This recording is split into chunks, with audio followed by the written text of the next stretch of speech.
conditions and such circumstances. The recess appointment, it's called.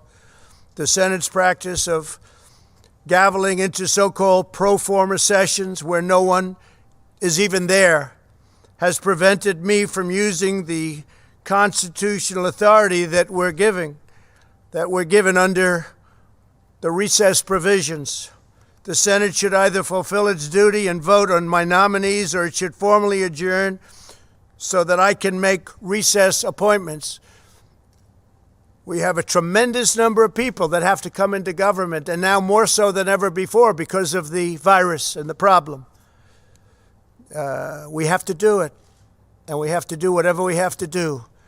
They've made it very, very difficult to run government. I don't think any administration has done anywhere near what we've done in 3.5 years. But every block, every week, they put up roadblocks. Whether it's Russia, or whether it's impeachment hoax, or whatever it may be, it's always roadblocks and a waste of time.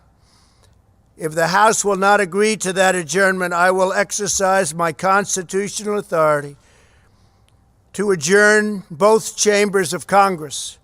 The current practice of leaving town while conducting phony pro forma sessions is a dereliction of duty that the American people cannot afford during this crisis.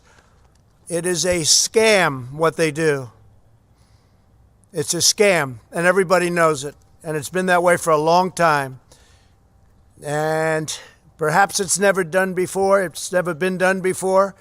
Nobody's even sure if it has, but we're going to do it. We need these people here. We need people for this crisis, and we don't want to play any more political games. I've been waiting for 2.5 years, 3 years for some of these people, and they're great people. They left law firms. They left jobs.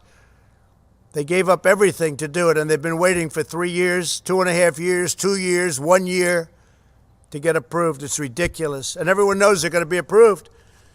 But there's only so many hours in the day when you go through judges and you go through lengthy hearings on judges that they know should be approved immediately, and they could do it in one session, and they could do it in 1 hour. And instead it takes them many days.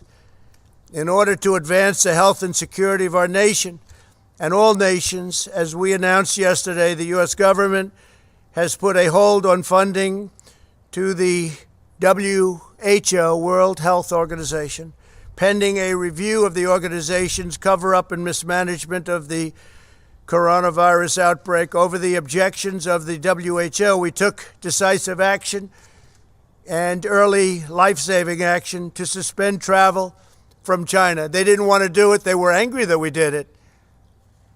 It was early on. They were angry that we did it. Took them a long time to realize what was going, but I have a feeling they knew exactly what was going on. Tragically, other nations put their trust in the WHO, and they didn't do any form of ban. And you see what happened to Italy. You see what happened to Spain. You see what happened to France. WHO's guidance had failed to control their borders at a very crucial phase, quickly unleashing the contagion around the world.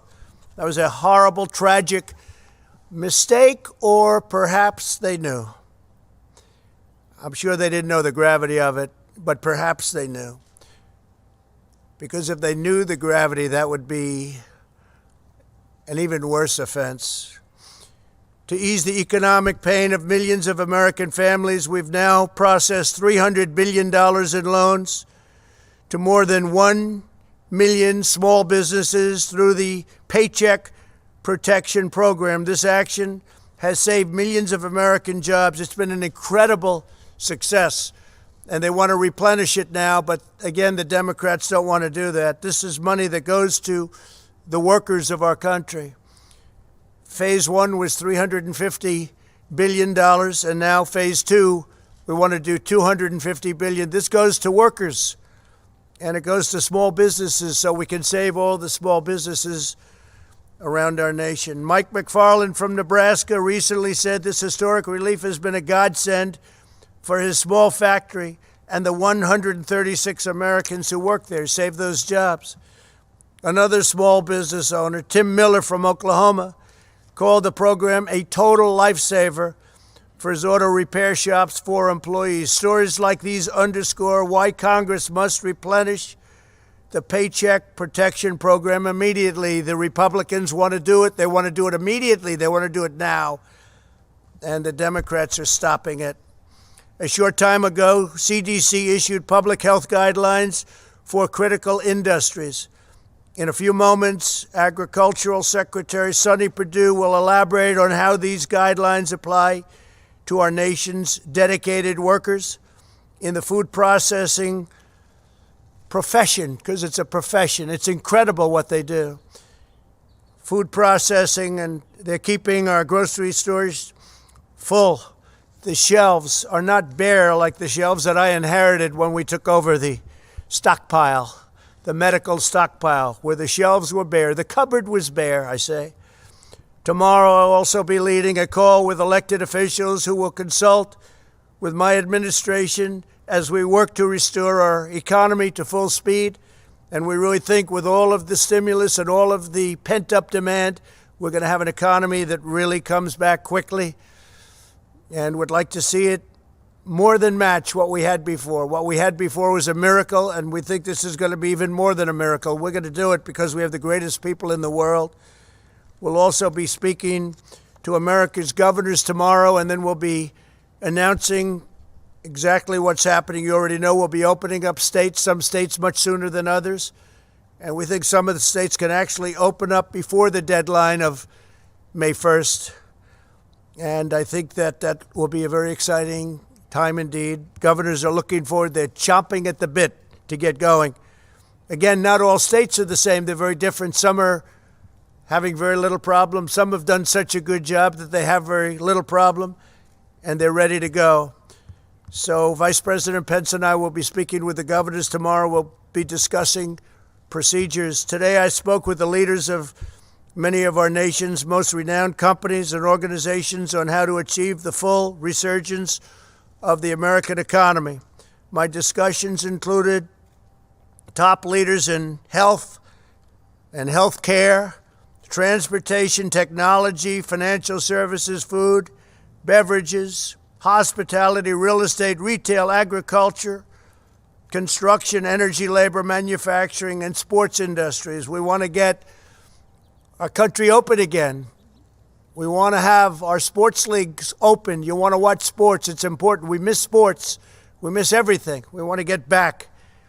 These experts and innovators provided extremely productive feedback on how to safely reboot our economy. They gave us a lot of great ideas. We spoke to a lot of very, very smart people. The highest of the high tech. The level of IQ on some of those calls was about the highest you've ever seen on a phone call, that I can tell you. But we have a lot of great thought went into those calls, and a lot of questions came out, and also statements, very strong statements as to what they recommend. I think it was a great day. We did a lot of calling with a lot of very prominent people, but more importantly, very smart people and people that love our country. They talked about the vital importance of our wide array of relief measures to address the present crisis, and they provided valuable insights on how to move forward, including on the role of protective gear, where we have tremendous amounts of protective gear coming in, robust testing, and the future use of therapies and treatments. They also underscored the crucial importance of strong supply chains and communications infrastructure. We're talking about infrastructure for the middle of our country. We're talking about broadband and things that they frankly don't have and haven't had for a long time because a lot of politicians forgot about them. Can't forget about them. They're really the heart and soul. Can't forget about them. And we're talking about the telemedical. It's a new thing. And it's incredible what they've been able to do. This is an industry that's just growing, but it's grown by leaps and bounds over the last 5 weeks. People are learning so much. Without the ability to see a doctor, they're learning so much, and a lot of good things are happening. That's something that's really, going forward, I think going to be very important for our country. As we've seen throughout our proud history, America is never greater than when our people are working in unison toward a common goal. That's what's happening right now. We'll go ahead, we'll forge an even brighter future today than we had, and we'll be, along with other nations, hopefully, we're working with other nations, we'll be the comeback kids, all of us, all of us. It's incredible what's going on. I'm very proud of the people of this country. I'm very proud of the people I spoke to today. These are truly great, brilliant people, and we've gained tremendous insight. So tomorrow's going to be a very big day. We're going to be speaking with the governors. We'll have some information on some openings. And again, we'll have some openings that will exceed our expectations, and they'll be safe, they'll be strong, but we want to get our country back. We want to get our country back, and we're going to do it, and we're going to do it soon. With that, I'd like to ask Dr. Birx to come up and say a few words, and then Secretary Sonny Perdue, and then Vice President Pence. Thank you very much. Thank you. Thank you.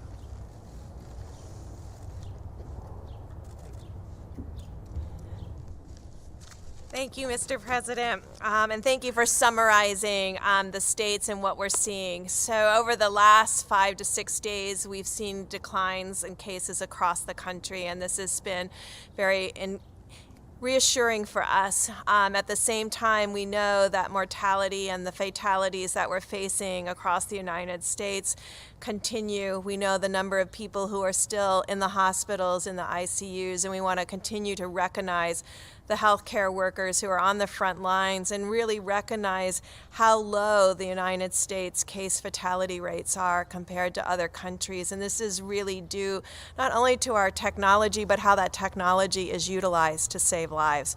At the same time, I'm inspired by the American people who continue social distancing. These cases continue to decline because of the strong work of the American people. Also wanted to let you know that we do have 9 states that have less than 1,000 cases and less than 30 new cases per day. So we're looking at states and metro areas as individual areas. We talked before how each of these curves are different. Each of the cases experiences are different.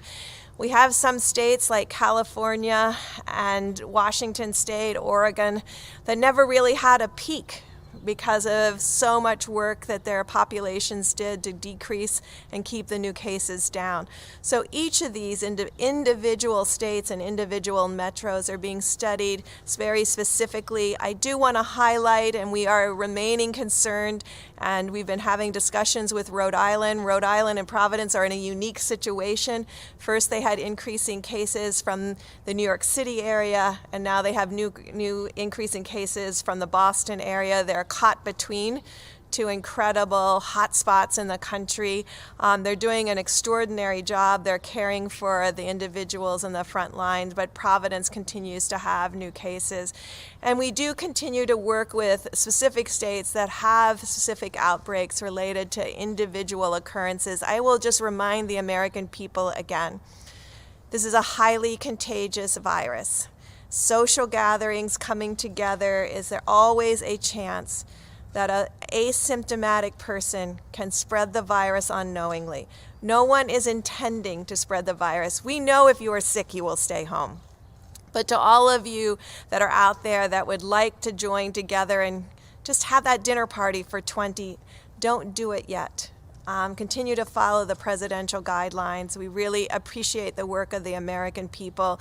We see as a country we're improving. We see as metro areas we're improving. We see as communities, as counties, and as states we're improving. But that also still requires everyone to continue to social distance. And in the end, we do have states that have very few cases and very few new cases. And so these are the ones the president is referring to that have been silent, relatively silent throughout this epidemic and pandemic that many of us have faced. And so these are the groups we're working with very specifically. And each of these governors and each of these mayors will have to make decisions after generalized guidelines are put out so that they can do what's best for their communities. They are at the front line. And I wanted to conclude by really thanking my PEPFAR teams around the world who have been working tirelessly throughout the world to ensure that Africa and Asia doesn't experience this level of infections that we have seen here. They've turned over their capacities from their embassies. Our U.S. hires throughout the world, our ambassadors, are still on the front line with our local staff, working with ministries of health to confront this virus around the globe. And I assure you that they are continuing to invest in the health structures, the laboratory, and the frontline care to ensure that all of the work that we have done against TB, HIV, and malaria continues, but that we use our capacity, our laboratories, our clinics, our hospitals that have been built by the American people and the generosity of the American people to really combat this COVID-19 around the globe. Thank you. Thank you very much. Thank you, Doctor. Sonny, please.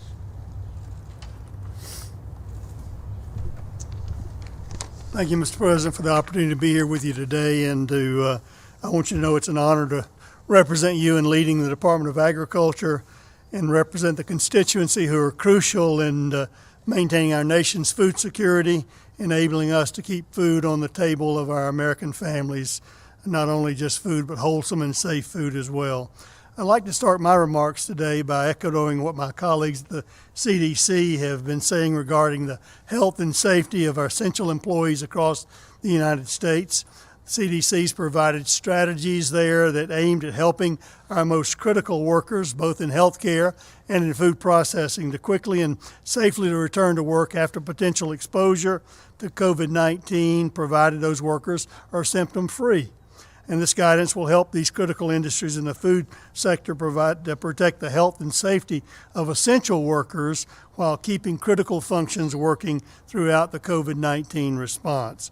As we know, any employee who develops symptoms while on the job should go home immediately, and the interim guidance is in line with CDC's recommendations for healthcare workers caring for those sick with COVID-19. So we appreciate the dedication and commitment of all the brave men and women working to keep their communities fed, and we will continue to work with the CDC to keep those individuals as safe as possible during these challenging times. In that vein, there's been a lot happening this week as COVID-19 is impacting food processing facilities, as you know. For Americans who may be worried about access to good food because of this, I want to assure you the American food supply is strong, resilient, and safe. And in fact, our food supply chain has shown tremendous agility in shifting production and logistics so suddenly from restaurant and institutional settings to retail settings. To all the employers out there in this sector, it's critical that you follow CDC guidelines and guidance and best practices to keep all of your employees and people safe and healthy. To employees and local public health officials advising them, the CDC has issued guidelines on how to mitigate a situation if you have a positive case in one of your facilities. We need our local health authorities and our state health authorities to do everything they can to balance the demand of keeping our facilities operational and our critical industries going, while at the same time keeping the health and safety of employees as a top priority, as well as our communities.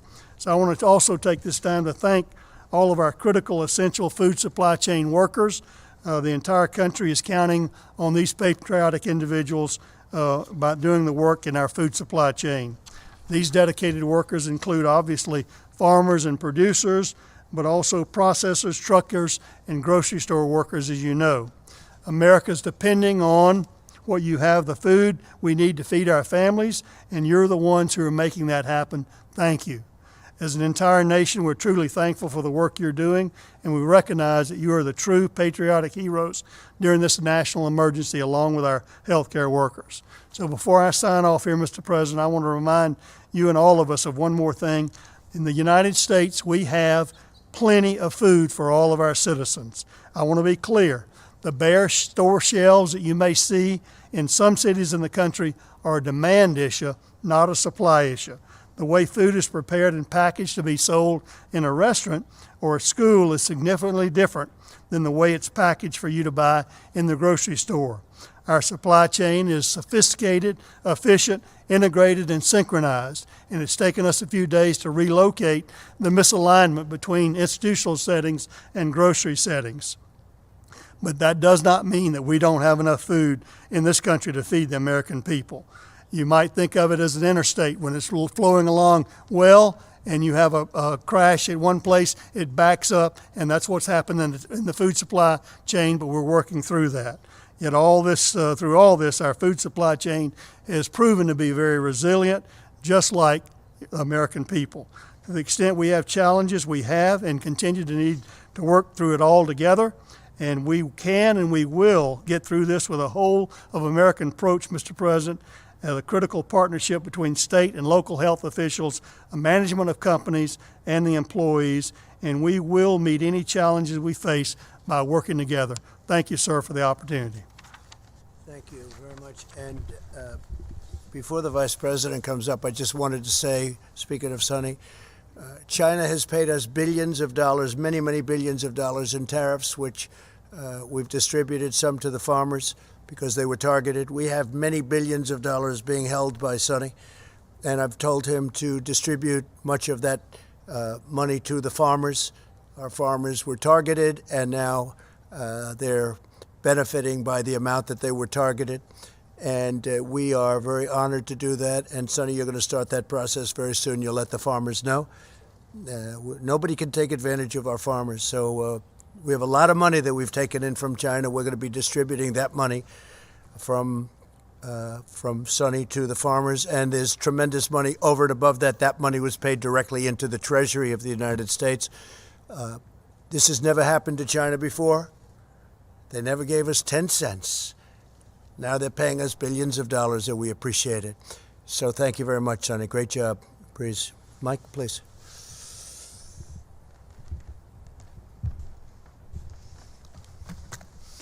Thank you, Mr. President. The White House Coronavirus Task Force met today. It was reported to us that we've conducted and completed 3,324,000 tests across the nation. More than 619,000 Americans have tested positive. But as you reflected yesterday when we welcomed coronavirus survivors here to the White House from across the country, some more than 45,000 Americans have fully recovered. Sadly, we mourn the loss of more than 27,000 of our countrymen. Our hearts are with their families and with the families of all of those that continue to struggle with the serious consequences of this illness. But as Dr. Birx just reflected, despite the heartbreaking losses, we're getting there, America. Because of the efforts of people all across this country to put into practice the President's coronavirus guidelines, because of their adherence to the direction of state and local authorities, as Dr. Birx just reflected, we see great signs of progress from the West Coast to the East Coast. President Trump has directed our team to develop new guidelines that will be presented tomorrow to our nation's governors and released to the American people thereafter. The American people will be encouraged to know that as we stand here today, 24% of the counties of this country have no reported coronavirus cases. In fact, half of the states in America have less than 2,500 cases per state. This is a great tribute to the efforts by the people of those communities. But as the President suggested, when we unveil the guidelines that the team has been working to present tomorrow to our nation's governors, we're going to reflect on the fact that, as the President said, there will be areas of the country that will require continued mitigation and strong efforts, and there will be other areas of the country that will be given guidance for greater flexibility. The President has so directed our team. When we think of more than 619,000 Americans having tested positive, more than 45,000 having recovered, we wanted to announce today that the FDA recently announced efforts to facilitate the development and access to convalescent plasma. Mr. President, you've spoken about this. People who have recovered from the coronavirus have antibodies in your bloodstream that can attack the virus. The Mayo Clinic today is working with the Red Cross to make sure that coronavirus patients have access to the convalescent plasma treatments, and over 1,000 institutions across America have already joined this program. And we want to urge every American who has recovered from the coronavirus for at least 2 and preferably 4 weeks to contact your local blood or plasma donation center and arrange to donate. It's one more way that the American people can do their part and step forward. And thousands have already done so, and we know that tens of thousands will join them. On the subject of supplies, Mr. President, I'll be very brief because you detailed a great amount. As the President mentioned, the air bridge has completed 44 flights, 56 more are scheduled. But on the subject of facial masks, which are so important for the protection of critical infrastructure, I'm pleased to report that the average daily delivery through the commercial network through our air bridge is 22 million facial masks coming into the marketplace. The average inventory in the network over a 7-day period is 80 million masks. And FEMA is actually working as we speak to move facial masks to priority infrastructure, food supply, first responders. There'll be 6.5 million masks that go out before the end of this week, an additional 20 million before April the 20th, and then we'll be adding 6.5 million each and every week. At the President's direction, we're going to ensure that all of those that work in food supply, all of those first responders, have access to masks, and we're increasing those every day. Finally, I know I speak for the President when I say how proud we are of all of our healthcare workers across the country, and how proud we are of the men and women in uniform, our medical professionals who have been deployed across the nation, literally by the thousands.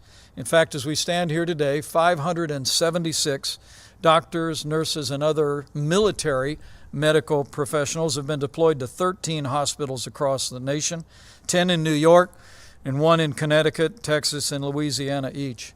And as the President reflected a few days ago, because we happily did not have the demand on the Javits Center and on the comfort in New York City, at the President's direction, we have deployed doctors and nurses from those 2 facilities to hospitals. In fact, the President and I were just speaking to Mayor de Blasio just before we came out, and he expressed his great admiration and appreciation for the relief that these medical military personnel have provided to incredibly dedicated people in our hospitals. 258 medical personnel just yesterday were deployed off the ship and out of the Javits Center into New York.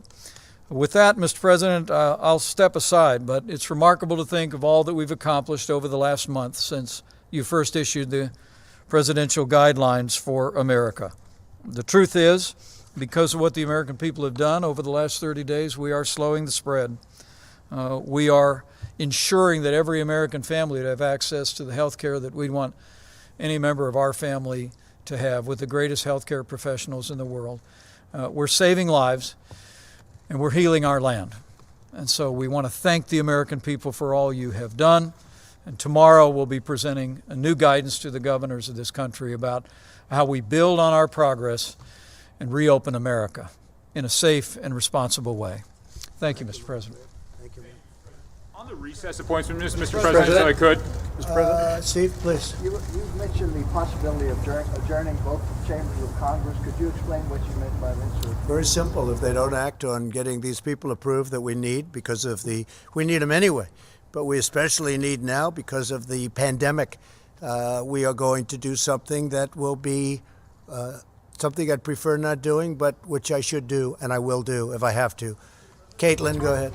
For you. One, on a call with business leaders today, they said testing has got to be ramped up significantly before they feel comfortable reopening their stores, their restaurants, and whatnot. Isn't that what health officials and state governors have been? It's what I want to. We have great tests, and we want the states to administer these tests for the most part, but we're standing behind them. We have great tests. We've done more testing now than any country, as you know, in the world by far. We have the best tests of any country in the world. Nobody has the quality of tests. If you look at Abbott, what they've come up with in a short period of time, they've been incredible. Roche has been incredible. We have the best tests in the world, and we will be working very much with the governors of the states We want them to do it. We're not going to be running a parking lot in Arkansas. We're not going to be running a parking lot where you have a Walmart, which has been great, by the way. Walmart has done a fantastic job, but where you have a testing center and running that from Washington, D.C. The states are much better equipped to do it. But we'll be working with the states. We're standing behind the states. We're going to work very closely with the governors in terms of that, getting additional equipment. It used to be 3-4 weeks ago, 2 weeks ago, could we get more ventilators, right? And we got them ventilators, and you don't hear that anymore. It's been pretty amazing what we've been able to do. Yeah, go ahead, John. Walmart, a lot of those testing centers are still for first responders, healthcare workers who have symptoms only. When is it going to be widespread enough to where these companies can feel comfortable being open? Will that? Well, I think the companies will determine that, and the governors will determine that, and the federal government will do. And if we're not happy, we'll take very strong action against a state or a governor. If we're not happy with the job a governor's doing, we'll let them know about it. And as you know, we have very strong action we can take, including a close down. But we don't want to do that. We're working with the governors, and we're working closely with the governors. The relationship has been very good.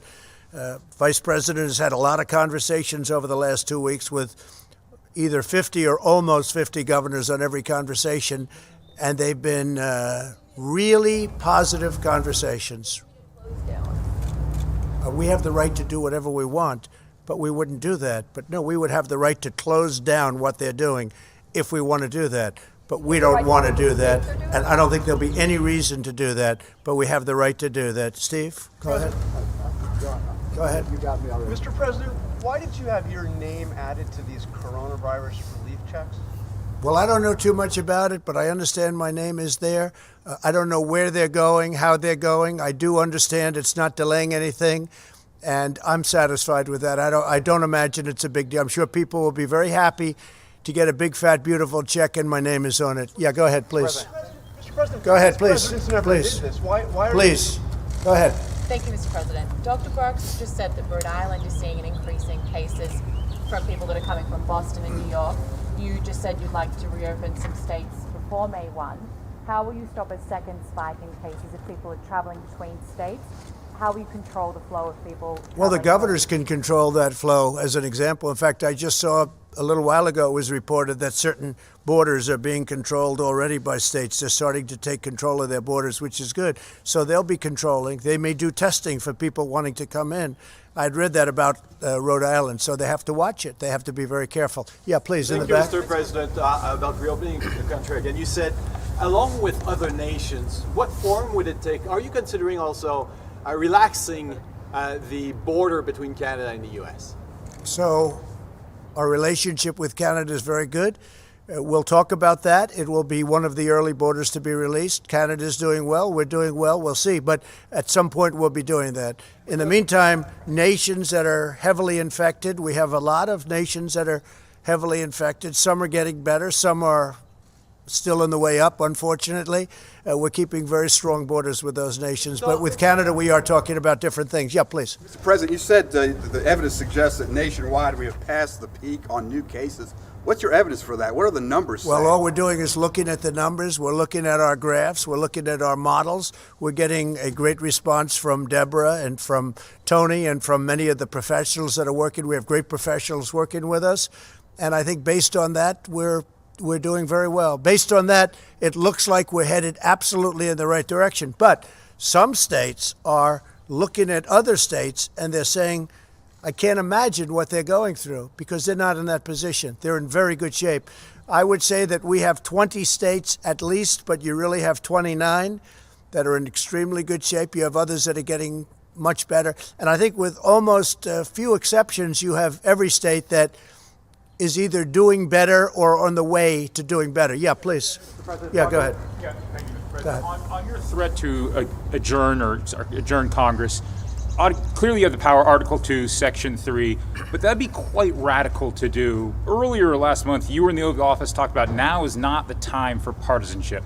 How will that act lower the partisanship in this town, and could it potentially hinder your ability to get something done on coronavirus? Well, it is. Look, it's been a very partisan government for a long period of time, not just this administration. You can go back into the last two administrations. You've seen a lot of partisanship. And even now, you would think that we wouldn't have. As an example, with the paycheck plan, that's going so well. It's so smooth, so beautiful, almost without a hitch. All of that money is being distributed to small businesses. They're giving it to their employees. It's keeping them ready, viable, so when we open. And now it's been so good that it's almost depleted, and we want to replenish it, and we can't get the Democrats to approve it. And that's a program that they and everybody else admit that are great. So you do have partisanship. We have been trying for years to get people approved for positions. People have left. One man left a law firm. One man left a big chain. He was a very successful executive. He left.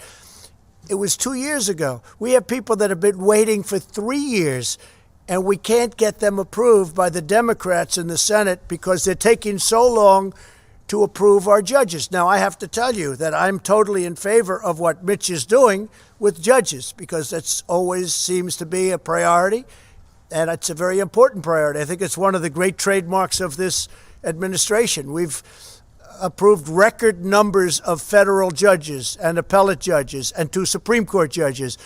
But rather than approving somebody who's highly qualified, somebody that everybody knows is going to be approved, rather than going quickly, they take the maximum amount of time, whatever that time may be. And what they're doing by doing that is taking days to approve somebody that could be approved in a quick vote.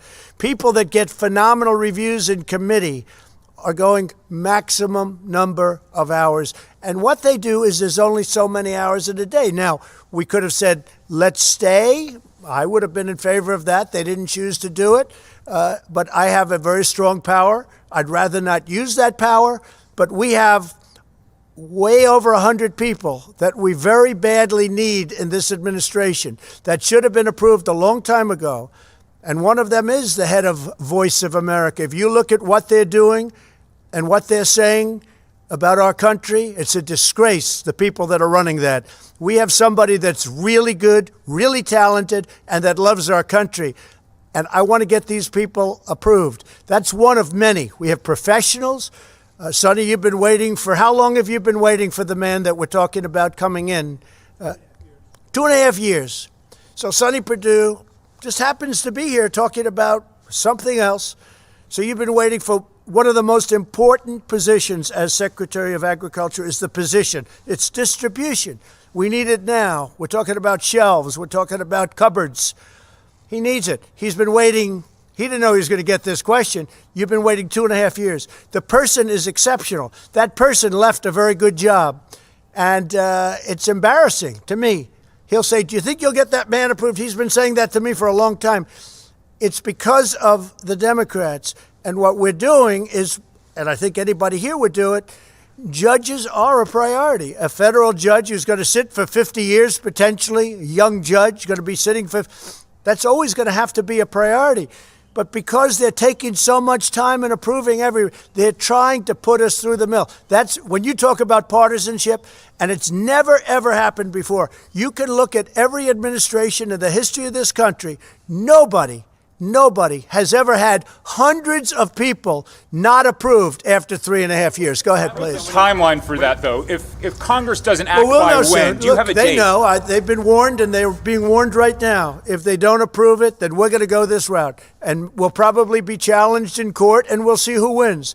But when the court hears that we aren't getting people approved, as Sonny would say, for 2.5 years for an important position that we need because of this crisis.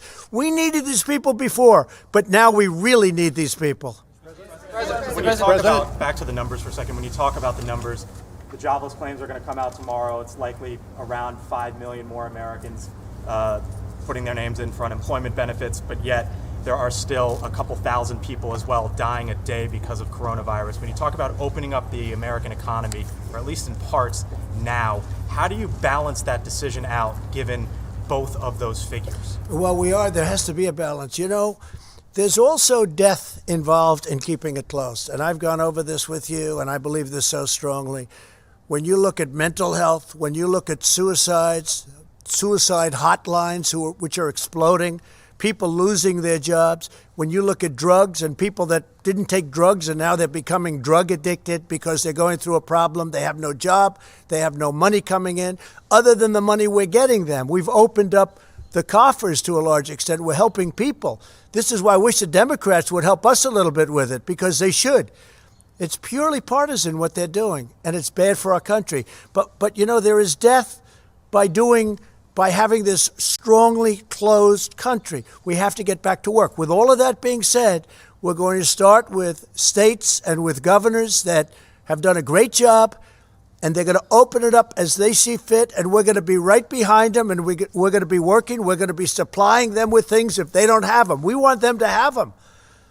We're going to be helping them with ventilators after this is over so that they can't say, oh, the federal government. We want them to have, they've had a lot of options. Many of the governors have had a lot of options over the years to buy ventilators. They didn't choose to do it. So we're going to be helping them to fill up their stockpiles. We're going to have plenty. And as I said, I'm very proud to do it. We're going to be helping other nations. We're going to be helping Italy, Spain, France, other nations. And we're going to be helping them strongly. I think Russia is going to need ventilators. They're having a hard time in Moscow. We're going to help them. We're going to help other countries that need ventilators. We're going to have a lot. You see it with General Motors. You see it with other companies that are producing. We're going to have hundreds of thousands of ventilators, and it's a great thing to have. Yes, in the back, please. Is anybody freezing? You know, it's very cold out here, so we can leave early, right? Okay, a couple of more. Go ahead, please. Thank you, Mr. President. Why do we have 20% of the world's deaths from the coronavirus and we're only 4% of the world's population? Well, you don't know what you have. Do you think you're getting honest numbers from some of these countries? Do you really believe those numbers in this vast country called China, and that they have a certain number of cases and a certain number of deaths? Does anybody really believe that? Here's the story. We report everything. We're reporting the cases, and our reporting is good. We're reporting every death. In fact, I see this morning where New York added 3,000 deaths because they died, and they're now saying, rather than it was a heart attack, they're saying it was a heart attack caused by this, so they're adding. If you look at it, that's it. And everything we have is documented, reported. And what they are doing is, just in case, they're calling it this, and that's okay. That's okay. But we have more cases because we do more reporting. We have more cases because everything is down. But does anybody really believe the numbers of some of these countries that you've been watching and you've been reporting on, and then it's like they didn't have the big thing? There have been some really, really bad, heavily in really some countries that are in big, big trouble, and they're not reporting the facts. And that's up to them.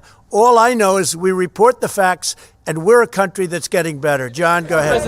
Mr. President, multiple sources are telling Fox News today that the United States government now has high confidence that while the coronavirus is a naturally occurring virus, it emanated from a virology lab in Wuhan, that because of lax safety protocols, an intern was infected, who later infected her boyfriend, and then went to the wet market in Wuhan, where it began to spread. Does that correspond with what you have heard from officials? Well, I don't want to say that, John, but I will tell you more and more we're hearing the story, and we'll see. When you say multiple sources, now there's a case where you can use the word sources, but we are doing a very thorough examination of this horrible situation that happened. Go ahead, please. In your many conversations with President Xi, Mr. President, did you ever discuss with him State Department concerns about lax safety protocols that had been reported to the State Department from the embassy in Beijing about that laboratory? I don't want to discuss what I talked to him about the laboratory. I just don't want to discuss it. It's inappropriate right now. Please, go ahead in the back. Tim Arvia from Channel 9 Australia. There have been calls in our country for Prime Minister Scott Morrison to make funding for WHO conditional on reforms to the organisation. Wanted to get your thoughts on that, and if you had any advice for Mr. Morrison. Look, I feel very badly about the World Health Organization, but it's been a tool of China. It's been, as I say, totally China-centric. You take a look at everything that's happened, they've been wrong. I was all for it at the beginning. What do I know? I walked in, I said, World Health Organization, isn't that wonderful? And then you start to see all the mistakes. They didn't want us to close our borders to China, to Wuhan. specifically. They didn't want our borders closed. You take a look, Mike was there, we're all there, and they're criticizing me for closing the border. I did that very early. By the way, I did that very early while Nancy Pelosi was trying to have in San Francisco parties in Chinatown because she thought it would be great. She wanted to show that this thing doesn't exist. These are people, I'll tell you, we have some politicians on the other side that don't know what they're doing. If you look at timelines, you got to look at some timelines. But the World Health Organization, just like the World Trade Organization, I'm telling you, I call them, they have been treating the United States for decades so badly, and they've been so in favor of China. China took off when it joined the World Trade Organization because of what's happened. Think of it. They're considered a developing nation, and because they're and we're not. Well, we're a developing nation too in my book, okay? We're developing too. But the fact is, we have been treated so badly by these organizations, and believe me, I'm looking at that one too. We're winning a lot of lawsuits right now that we never won before in the past. We're winning a lot of money that we never won in the past. That's with the World Trade. But with the World Health Organization, what's happened there is a disgrace. Here's the other thing. We pay $400 to $500 million a year. China's paying $38, $39, and $40 million a year. And it's like they control this group. I could do that too if I want to devote full time to it or have some very capable people dealing with Dr. Tedros, okay? I could do it too. I could do very well with that. But there's something going on. There's something going on that's very bad. Now, the $500 million that we save, we're going to make a determination over a little period of time. But they're going to either have to make massive changes. I don't even know if they're going to be able to do that. Or we're going to give money to people. We want to help people. You know what we do in Africa with AIDS? People have no idea what we do. And the money we spent. We were talking about it the other day, Doctor. We are spending billions of dollars to help people. In the case of one that Dr. Birx is very much involved in, AIDS, billions of dollars. And you know what? It's a great thing. Nobody talks about it. Nobody gives us credit. We do that, and we do it very directly. But we're spending billions of dollars to help people live, and all over the world. But we're spending $500 million to the World Health Organization, and there's something very bad going on. And you know what? I've gotten very much involved. It's been going on for a long period of time, and we don't want to be the suckers anymore. So it's cold out. We will talk to you tomorrow. Big day tomorrow. Very big day. Thank you. If Dr. Tedros is removed, would you change your mind?